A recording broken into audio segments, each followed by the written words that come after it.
Qanday qilib ko'pchilikdan o'tib ketish mumkin? Oson yo'llari. Meni ismim Abror Mashrabov, rekruting bo'yicha IT kompaniya asoschisiman. Kompaniyalarga xodim topib berishda yordam beramiz. Vaqtimni yaxshi boshqara olmayman. Ishxonada va uyda shoshilinch chiqib qoladigan muammolar ham ko'p. Zalga va qo'shimcha kursga borishni ham rejalashtiryapman. Qanday qilib hammasiga ulgursam bo'ladi? Vaqt bilan bo'lgan 90% muammoni ertalab 5 ta turish bilan hal qilsa bo'ladi. Qolgan 9%ni kalendar yuritish bilan hal qilsa bo'ladi. Qolgan 1% уже taqdir. Aslida muammo vaqt yo'qligida emas, vaqt kamligida emas, vaqtni noto'g'ri o'lchashimizda. Agar men Samarqand, Buxoro, Nukus qayerga bo'lsa ham boradigan bo'lsam, mashinaga o'tirishdan oldin benzinimda yoki gazimda urovinini tekshirib olmasdan turib haydasam, yo'lda o'chib qolsam, benzinim kamidi, nima qilay, benzinim kamidi deb turishim bu kulgili bo'ladi. Chunki men aybim men o'lchamaganligim. Aslida benzin bor, borib quyib olsam bo'lardi. Pulim bor, borib sotib olsam bo'lardi. No, muammo men qaramadim, o'sha narsani o'lchamadim.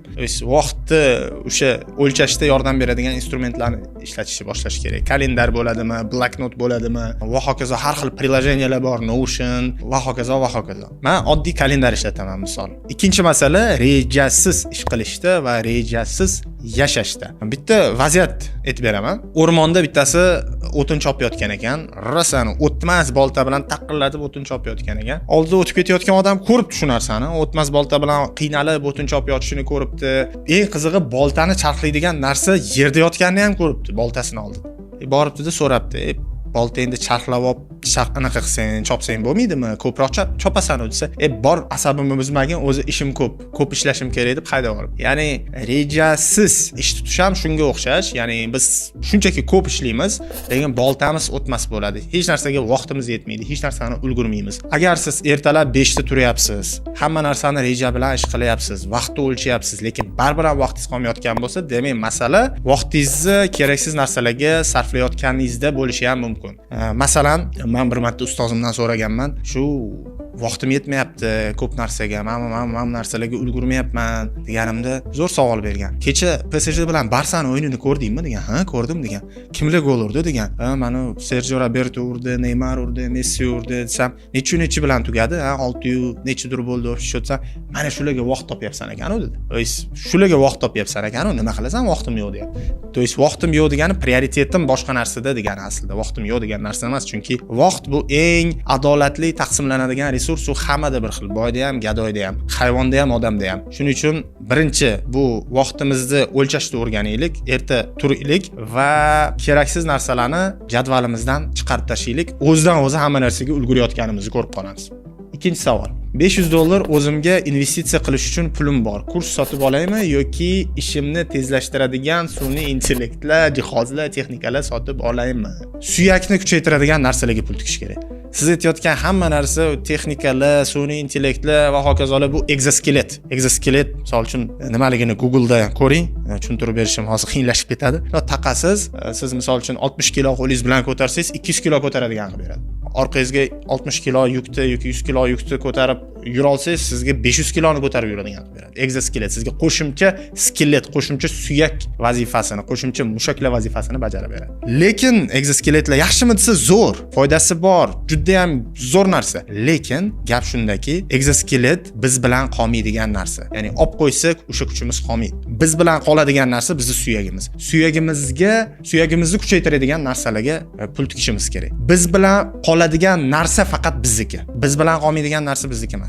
Bir payt G'azzoliy sahroda ketayotganda yo'lini qaroqchilar to'sgan ekanda, qaroqchilar to'sganda hamma daftarlarni, hamma narsalarni olib qo'yibdi. Qaroqchilarning boshlig'iga borib, meni hamma narsamni olib qo'ysang ham mayli, lekin mana shu kitoblarimni, daftarlarimni qaytarib ber deganda qaroqchi kulibdi.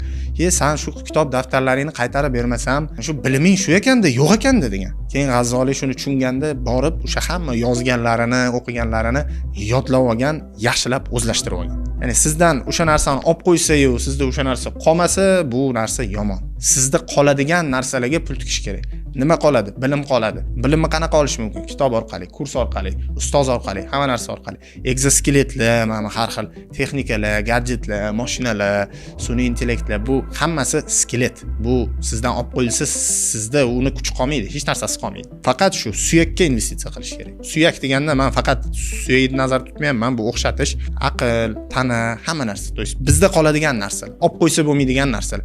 Boyligimizni olib qo'ysa bo'ladi, texnikamizni olib qo'ysa bo'ladi, hamma narsamizni olib qo'ysa bo'ladi, lekin suyagimizni olib qo'yish qiyin. O'shalarga pul tiksak yaxshi bo'ladi. Xo'p, 3-savol. Odam eringanida o'zini majburlab ishlarini bajarish uchun nima tavsiya qilasiz? Iltimos buyuk odamlarga to'g'ri keladigan emas, qishloqdagi oddiy erinchoq bo'lgan men uchun bo'lsin. Erinchoqlikni ikkita asosiy sababi bor. Aslida sabablari ko'p, lekin men ikkita asosiysini aytaman. Birinchisi bu birlamchi ehtiyojlarni to'laqonlik bilan qondirilganligi. Nima kiyishingiz, nima yeyishingiz, qayerda turishingiz aniq. Boshingizni qotirmaysiz, tirik qolishni o'ylamaysiz. Ikkinchisi bu qilayotgan ishingizdan ma'no ko'rmaysiz. Umuman ma'no ko'rmaysiz. Hozir menga kimdir kelib igna berib, yer kovlab o'tir deb vazifa berib ketsa, menda erinchoqlik uyg'onishi tabiiy, chunki men qilayotgan ishdan ma'no ko'rmayman. Nimaga qilyapman o'zi? Nimaga igna bilan, nimaga lokopatka bilan? Mas o'zi nimaga kerak bu yerda yama kovlash degan narsalar men sizlarga hozir o'xshatish qilib aytyapman, lekin tegi shu. Bernish Show'da gapi bor, yozuvchi aytadi. Erinchoqlik bu qalbning ma'nosiz bo'lgan ishlarga munosabati deydi. To есть qaysidir ishingiz bor, undan ma'no ko'rmaysiz. Hatto o'sha birlamchi ehtiyojlaringiz yakunlangandan keyin ham yoki yakunlanmagan bo'lsa ham. Endi erinchoqlar bundan buyog'iga faqat ko'payadi. Chunki bizda butun dunyoda oladigan bo'lsak, oldin odamlar ochlikdan o'layotgan bo'lsa, hozir semizlikdan o'lib ketishyapti. Hozir ko'p yeyishdan o'lib ketishyapti. Kiyim juda arzon. Yashash uchun hayotni xavfga soladigan ishlarni qilib, o'rmonga chiqib, sherlar bilan o'lishish shart emas. Ya'ni nisbatan arzon. To'g'ri, qiyin, lekin hech qachon bu darajada oson bo'lmagan tirik qolish. Hech qachon bu darajada oson bo'lmagan, lekin hali ham qiyin. Erinchoqlikni yengish to'g'risida biz avvalgi videolarda gapirgandik. Shu qayerdadir ekranda video chiqadi, o'shani ustiga borib ko'rsangiz bo'ladi. Lekin qisqa qilib aytganda, muhitni o'zgartirish kerak. Lekin batafsilroq javob olmoqchi bo'lsangiz, o'sha videoni ko'ring. Bu videoda qanaqa qilib ko'pchilikdan o'tib ketish to'g'risida gaplashdik. Keyingi videolarni ko'rish uchun ushbu ekranda chiqib turgan playlist ustiga bosing. Ko'rishguncha xayr.